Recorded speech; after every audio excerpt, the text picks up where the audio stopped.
Antimatter is the most potent fuel source known to humanity. And it could be the secret to faster-than-light space travel. But where in the universe would we find antimatter? How fast could it make your spaceship travel? And why would you want to stock up on bananas on your intergalactic trip? This is What If, and here's what would happen if you could power a spaceship with antimatter. Every particle of matter created in the Big Bang has an equal and opposite particle of antimatter. Theoretically. These antimatter particles have the same mass and lifetime as the regular matter particles, only they have a different electric charge. And if antimatter ever came in contact with regular matter, there would be a big boom.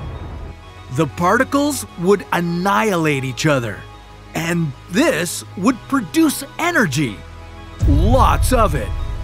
This destruction of particles could be about 10 billion times more powerful than chemical combustion, or around 1,000 times more powerful than nuclear fission.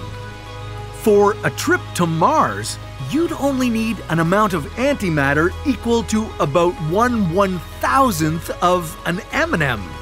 So let's grab some and hit the road. But wait, where is it? Imagine you were aiming for the closest star system, Alpha Centauri. With current chemical-based fuels, that trip would take you about 30,000 years. Using a rocket propelled by antimatter, though, you could really crank up the speed. You could zip through space at 116 million kilometers per hour. Or, as some promising studies would suggest, maybe as fast as 72% the speed of light. That would make the journey to Alpha Centauri a mere 6 years. Okay, so what are you waiting for? If matter and antimatter particles were both created in our early universe as a pair, finding antimatter should be pretty simple, right? Well, think again.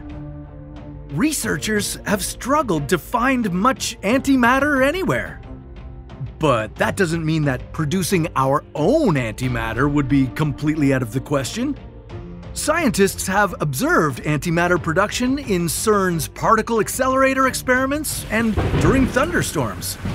Even, wait for it, in one of your favorite fruits.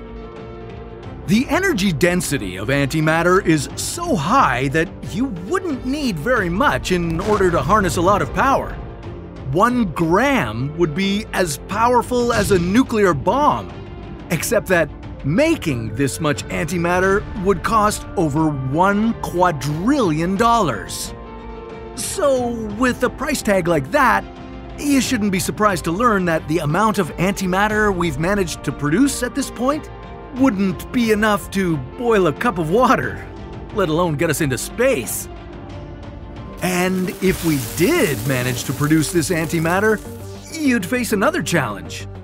Ordinary matter and antimatter need to be separated. Otherwise, they'd annihilate each other, remember? Your spaceship would need to be equipped with magnetic storage rings that would be able to keep the antimatter separate until it's needed. Then, you'd be able to redirect some of the antimatter to produce thrust. Alternatively, you could base your rocket on the antiparticles of electrons, called positrons.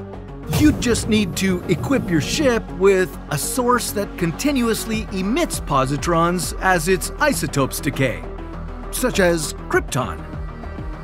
Once emitted, these positrons are hotter than the core of the sun. But if you could keep them cool while you extract them, you'd be on board one fast ship. A single loop around Earth would take just 3 seconds, and a trip to Mars would only take you a couple weeks.